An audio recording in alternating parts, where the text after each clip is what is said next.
Hello, my name is Natalie Romero. I'm the assistant manager of Gateway Theaters. I'm videotaping this as to your concern about how we can get the most outcome and the most profit out of the new opening of our theater. As you have informed me, and from what I've also have received from you, facts-wise, we have 10 screens. We have a variety of movies that we can pick from. Also, I've taken the liberty of checking out the environment of where this theater is located. As you can tell, we live in a giant community. Hello, my name is Nelly Romero. I'm the assistant manager of Gateway Theaters, and I'm here in the concerns of how we can make a profitable increase in the opening day. As I have received from the fax letter you have sent, the city is located basically in the middle of New York with a population of 125,000. This city consists of 26 schools. We also have a state university, a moderate-sized military base with about roughly 15,000. We're home to a regional hospital that has employed 700, and the average income right now is 75,000, making it wave in our favor. As you had discussed, you have been wanting to be able to fill all the screens, which have been the 10 screens. I have looked over all the videos and the movies that we have based upon what we should show. We have decided to show 8 screens from 10:30 a.m. until 2:30, mainly because Saturday mornings to close to noon, most parents are already up by now with their families, from averaging from 3-year-olds up to like preteens and so on. And for those, I was thinking about having 2 screens for Vapor, which is an animated movie featuring a princess. It's more of a PG style for kids. We also have From the Future, which was a #1 selling comedy in 1988. We believe bringing back a certain generation will pique more millennials in a way, and then bringing the newer crowd of Generation Y up with us. And we'll be showing 2 screens on those. So in that case, Vapor and From the Future will be housing 400 seats each, making a total of 800 for just those movies alone. Next, we have Stuffed Animals. It's a reboot of a classic kids movie, basically. We're thinking about having 3 screens for that one, having a total of 600 seats. Again, PG-13, most of this will be based on millennials and their kids and preteens between middle school and elementary at the time. Again, this is morning. Most will not be older generations or older kids and adults will not be at the theater, most likely.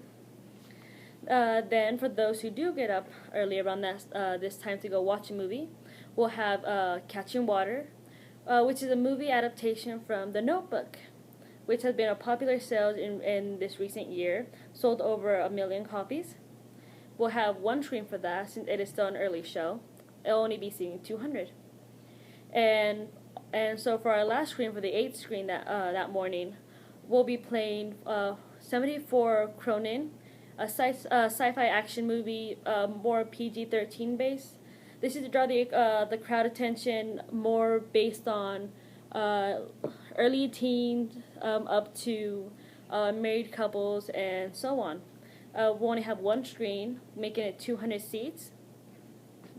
So just for the morning from 10:30 to 2:30, we'll have 1,800 seats full if we're able to sell tickets to full houses.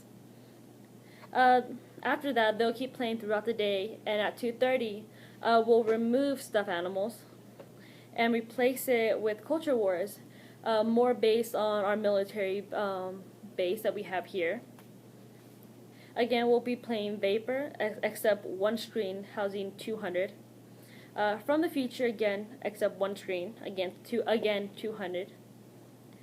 Catching Water, we're adding an extra screen on this, making it 400, as couples tend to stay here from 2:30 to 5:30, usually around there, after dinner or a small get-together.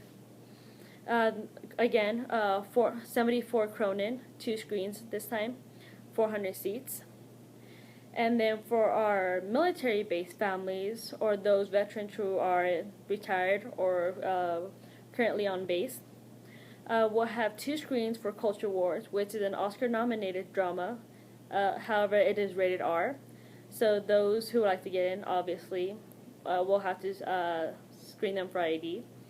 And instead of 18,000 seats, we'll be only hosting 1,600. Lowering it down to 200, getting it around more that feel like more movies are going to be coming in later this day.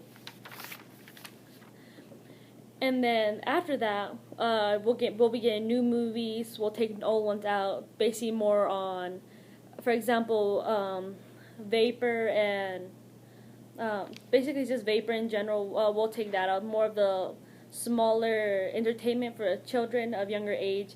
We'll take those out since most of them will not be out during this time from 5:30 and up, since they tend to be home around 6 to 7. Not really worth our profit to have another animated movie.